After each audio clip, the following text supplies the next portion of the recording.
In the beginning was the Word, and the Word was with God, and was made flesh. He came and dwelt among us.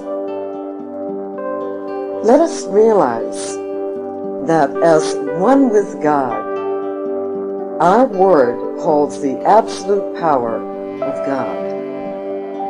That our Word contains all potency of divine creativity.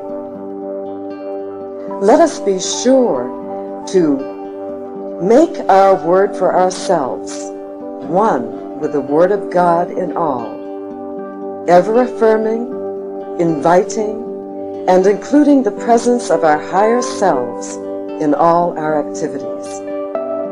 For when we so align our word about any condition with the God within us, the divine idea within, no less than divine results shall appear or be made manifest. We experience emancipation. When our word merges with the light and truth of being and is bathed in the consciousness of love, we call up from within our Christ consciousness. We resurrect the mystical, perfected consciousness, which only knows its oneness with God, which right now exists totally and intact within each one of us, and is our gateway to the realized life. Yes, we have been given all. Let us honor and use to the max all the talent, potential, love, and awareness of our being, bringing out glory after glory of divine magnitude and potential.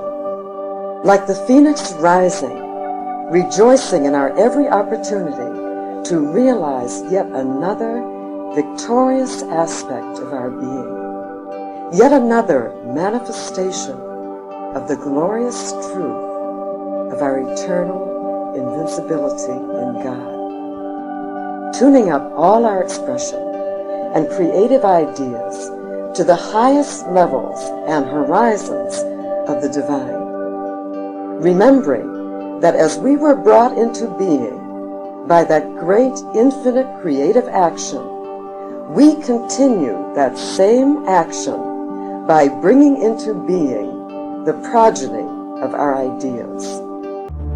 So in this eternal action, let us care to do our part, to be worthy, and to come up to the divine prototype within. In speaking of the triumphant Christ consciousness, Ernest Holmes says, "The Christ knows that his individuality is indestructible, that he is an eternal being, living forever in the bosom of the Father. The Christ triumphs over death and the grave, breaking through the tomb of human limitation into the dawn of eternal expansion.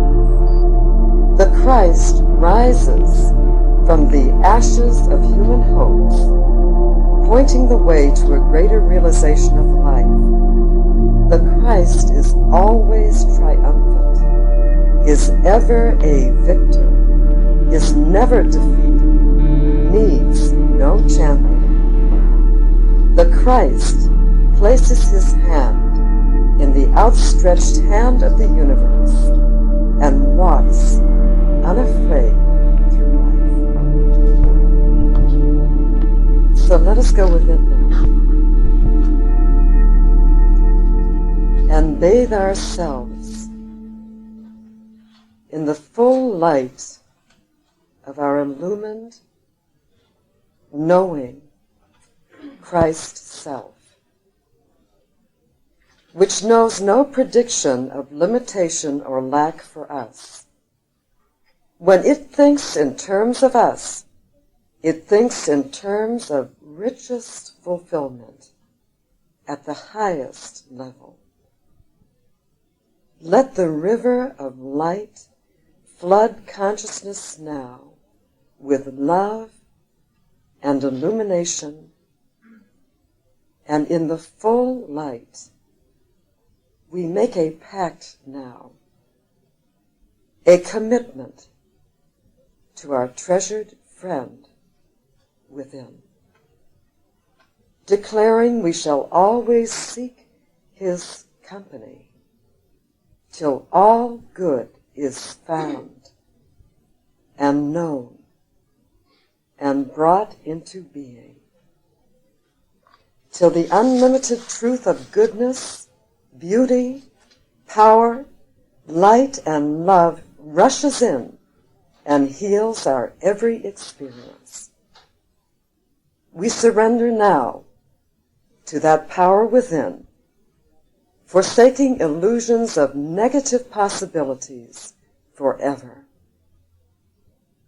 And we experience light, fulfillment, and illumination as never before in the embrace of the divine. And so it is.